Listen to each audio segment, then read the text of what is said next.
ओम नमो नारायणा. नमस्कार, आपण पाहताय बेस्ट मराठी यूट्यूब चॅनल. आज आपण शनिवारी 9 जानेवारी रोजी असणारी सफला एकादशीची कथा श्रवण करणार आहोत.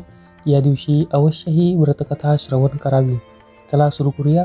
ब्रह्मांड पुराणामध्ये भगवान श्री विष्णू आणि महाराज युधिष्ठिर यांच्या संवादामध्ये सफला एकादशीचे महात्म्य सांगितले आहे. युधिष्ठिर महाराजांनी विचारले, हे स्वामी, आम्हाला सफला एकादशीचे व्रत कसे करायचे? त्या दिवशी कोणत्या देवाची पूजा करतात? याविषयी मला सविस्तर विस्तृत रूपाने सांगावे. भगवान श्रीकृष्ण म्हणाले, हे राजेंद्र, मोठे मोठे यज्ञ संपन्न केल्याने होणाऱ्या आनंदापेक्षा या व्रताचे पालन केल्याने मला होणारा आनंद पुष्कळच मोठा आहे. त्यामुळे यथाशक्ती प्रत्येकाने हे व्रत करावे. विधीपूर्वक या दिवशी व्रत करावे. भगवान श्री नारायणाची पूजा करावी.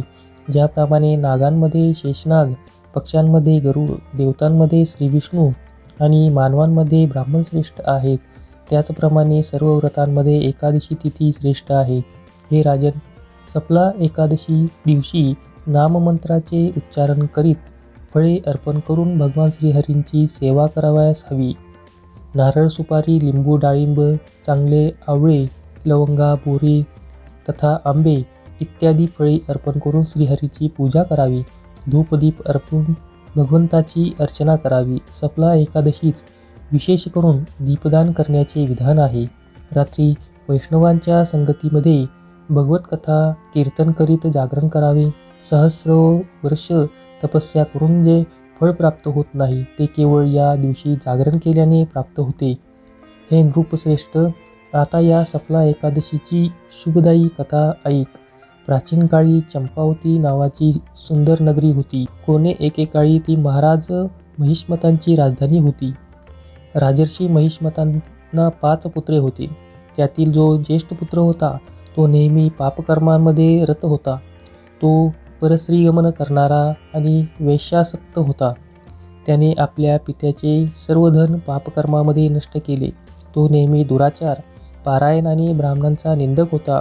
वैष्णवांची आणि इतर देवतांची देखील तो नेहमी निंदा करीत होता. आपल्या मुलाचे असे पापाचरण पाहून महिष्मत राजाने त्याचे नाव लुंभक असे ठेवले. काही दिवसांनी पिता आणि इतर भावांनी मिळून त्याला राज्यातून बाहेर काढले.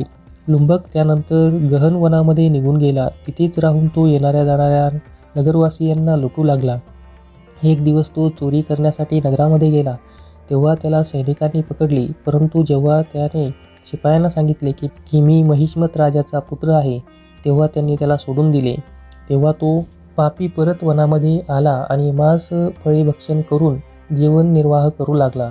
त्या दुष्टाचे विश्रामस्थान पिंपळाच्या वृक्षाखाली होते. तो अतिशय प्राचीन वृक्ष होता. त्या वनामध्ये तो वृक्ष म्हणजे एक महान देवता मानली जात होती. पुष्कळ दिवसानंतर एक दिवस संचित पुण्याच्या प्रभावाने त्याने नकळत एकादशीचे व्रताचे पालन केले. त्या दिवशी लुंभक झाडाची फळे खाऊन आणि वस्त्रहीन असल्यामुळे रात्रभर थंडीमुळे झोपू शकला नाही.